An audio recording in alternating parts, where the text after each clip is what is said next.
در یکی از مقاله هایی که برای ناتو کار شده توسط دو تا از اساتید دانشگاه یهودی در یکی از دانشگاه های معتبر انگلستان و در اون مقاله روند قدرت نرم و ترکیبش با قدرت سخت، یعنی قدرت هوشمند رژیم اشغالگر قدس بررسی شده و به فرایند و نحوه جنگ شناختی در اسرائیل و توسط در واقع صهیونیست ها پرداخته شده. یک نکته خیلی مهمی که وجود داره اینکه انواع روش‌های مختلف جنگ شناختی اسرائیلی ها در اون مقاله مورد بررسی قرار گرفته و به شکل‌های مختلف و به روش‌های مختلف اینکه چجوری رژیم اشغالگر قدس فرایند جنگ ترکیبی خودش رو پیش میبره و از منابع مختلف قدرت خودش استفاده میکنه برای درگیری و مواجهه با حریف‌های خودش رونمایی شده و تحلیل شده.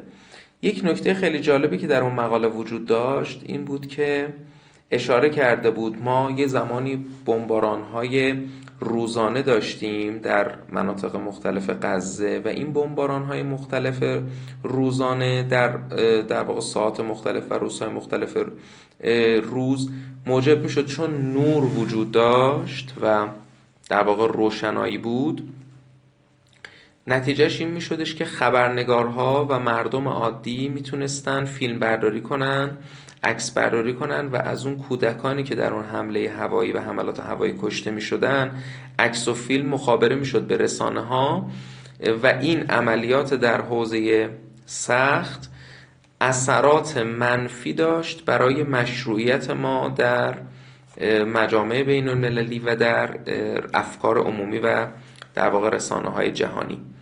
ما اومدیم یه برنامه ریزی کردیم و عملیات های هوایی رو کلن موکول کردیم به شب و در زمان تاریکی. قبلش هم حتما باید در واقع نور منطقه و برق اون منطقه قطع بشه تا ما در یک منطقه‌ای بتونیم عملیات شبانه هوایی انجام بدیم.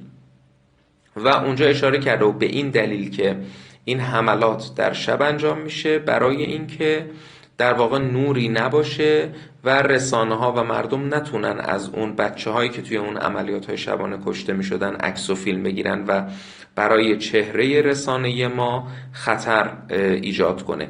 یعنی اینجا دقیقاً اومده یک روند عملیات حوزه قدرت سخت رو که یک عملیات نظامیه برده ذیل قواعد و دکترین های حوزه جنگ نرم و جنگ رسانه و خیلی ظریف اینها رو با هم ترکیب کردن تا بتونن از عملیات های نظامیشون حد اکثر بهره رو ببرن و کمترین در واقع مشکلات رسانه‌ای براشون ایجاد بشه. خب این یک نکته و درس خیلی مهم برای ما داره.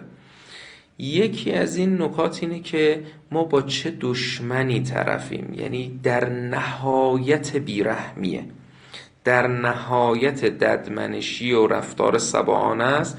اصلا در اون مقاله علمی که استاد دانشگاه نوشته بودن برای ناتو اون پروژه کار شده بود اشاره نمیشد به این که ما بچه کشتیم و متاسفیم. گفت بچه کشتیم که کشتیم، اون اصلا مسئله نیست. مسئله اینه که کشته شدن اون بچهای فلسطینی برای ما دردسر درست نکنه به لحاظ رسانه‌ای و افکار عمومی.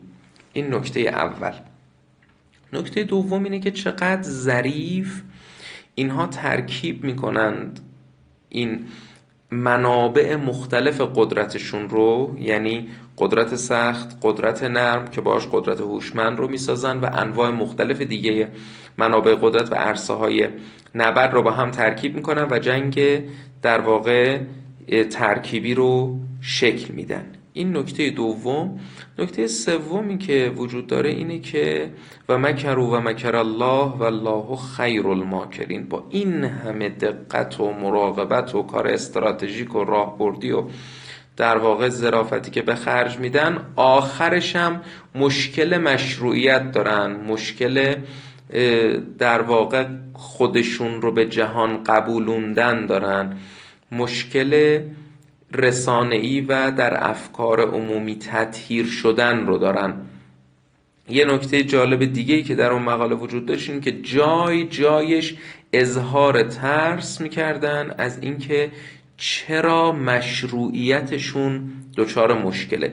وقتی یک کشوری، یک ملتی مستقل باشه، واقعا کشور باشه، واقعا مستقل باشه، نباید انقدر از مشروعیت بترسه. پس معلومه این کشور نیست، این ملت نیست، اینها یک ریگی به کفششونه که انقدر استرس دارن از مشروعیت. یعنی در اون مقاله شاید نزدیک چند 10 صفحه‌ای مدام از مشروعیت خودشون و مورد خطر قرار گرفتن مشروعیت خودشون احساس خطر میکردن.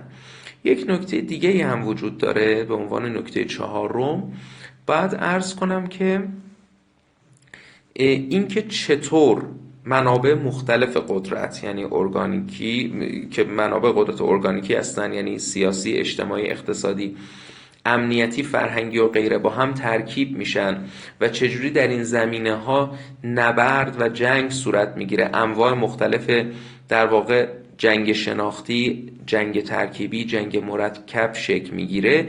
نیازمند اینه که ما انواع سیستم ها رو بشناسیم و روند گذار جهانی به سیستم سایبرنتیک رو مطالعه کنیم تا در این فرایند گذار جهانی بدونیم چرا یک پدیده در واقع حوزه فرهنگی، چرا یک پدیده حوزه نظامی و چرا پدیده های حوزه های اقتصادی غیره اینقدر به هم مرتبطن.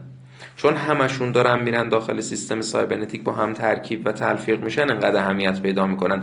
یک پدیده نظامی، عملیات نظامی در شب به صورت هوایی، تأثیرات فرهنگی داره. بعد این تأثیرات فرهنگی خودش رو کجا نشون میده؟ در رسانه.